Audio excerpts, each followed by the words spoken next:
এজন্য যুবক, আপনারা যারা গান শুনতেছেন এটার মজাও আপনারা পাবেন। আমরা যারা সেজদা দিচ্ছি, আল্লাহর কসম আমরা এটার মজা পাব।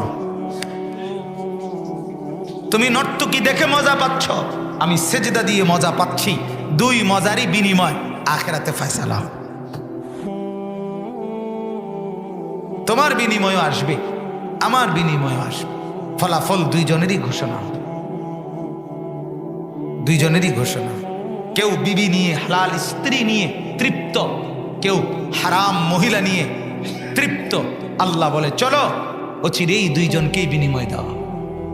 হালাল স্ত্রী নিয়ে যে জিন্দেগি কাটাইছে আমি তাকে জান্নাত দেব, হারাম নারী নিয়ে যে ফুর্তি করছে আমি তাকে জাহান্নাম দেব। লা হুজ্জাতা বাইনানা ওয়া বাইনাকুম। এরপরে আল্লাহ বলে, নবী বলে দেন ৮ নাম্বার, তোমাদের মাঝে আর আমাদের মাঝে কোনো বিবাদ নাই।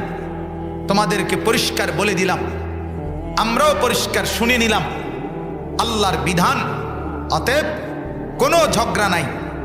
ঝগড়ার কারণে বলি নাই, বলেছি আল্লাহর মহব্বতে, আখিরাতের আশায়, পরকালের ভয়ে। অতএব কোনো বিবাদ নাই। তোমরাও আল্লাহকে মানো, আমরাও আল্লাহকে মানি।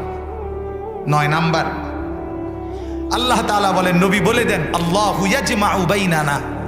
আল্লাহ আমাদের প্রত্যেককে একত্রিত করবেন, মানলেও না মানলেও। ঠিক কিনা বলেন? ১০ নাম্বার, ওয়া ইলাইহিল মাসির। আল্লাহ তাআলা বলেন শুধু একত্রিত করবে না, বরং নবী বলে দেন তোমাদের প্রত্যেককে আল্লাহর কাছে ফিরে আসতে হবে। অর্থাৎ আল্লাহর মুখোমুখি হইতে হবে, মুখোমুখি, মুখোমুখি। আল্লাহ তাআলা একেবারে মুখোমুখি সামনে এনে আল্লাহ তাআলা বলবেন, আমার বান্দা বলো একটা একটা করে, লিমা ফাআলতা, এটা কেন করেছো, এটা কেন করেছো, এটা কেন করেছো, এটা কেন। হাদিসে আছে হযরত ওমর রাদিয়াল্লাহু তাআলা আনহু ৩ দিন ক্ষুধার্ত থাকার পর 2টা খেজুর খাইছেন আর 1 ঢোক পানি খাইছেন। আল্লাহর নবী দেখে নবীজি বলছেন, আল্লাহর কসম ওমর, এই 2 খেজুর আর এই ঢোক পানি, এইটাও আল্লাহর কাছে তোমাকে জবাব দিতে হবে,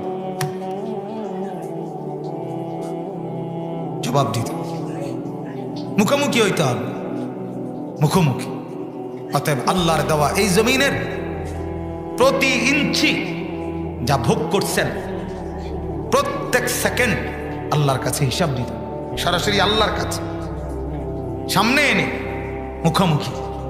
ইন্নাল্লাহা সাইয়ুকাল্লিম, আল্লাহ কথা বলবেন। তাহলে এই 10টা কথা।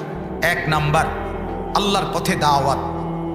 2, ইবাদতের উপরে নিজে অটল থাকা।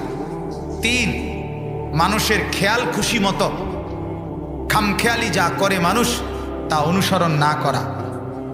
4, আল্লাহর কিতাবে যা আছে তাই কেবল মেনে নেওয়া। 5, জীবনের সব ক্ষেত্রে ইনসাফ করা। 6, আল্লাহ আমারও রব, সকলের রব, একথা মেনে নেওয়া। 7, আল্লাহ তাআলা প্রত্যেকের জন্য তার নিজ নিজ আমলের বিনিময় দিবেন, একথা বুঝে নেওয়া।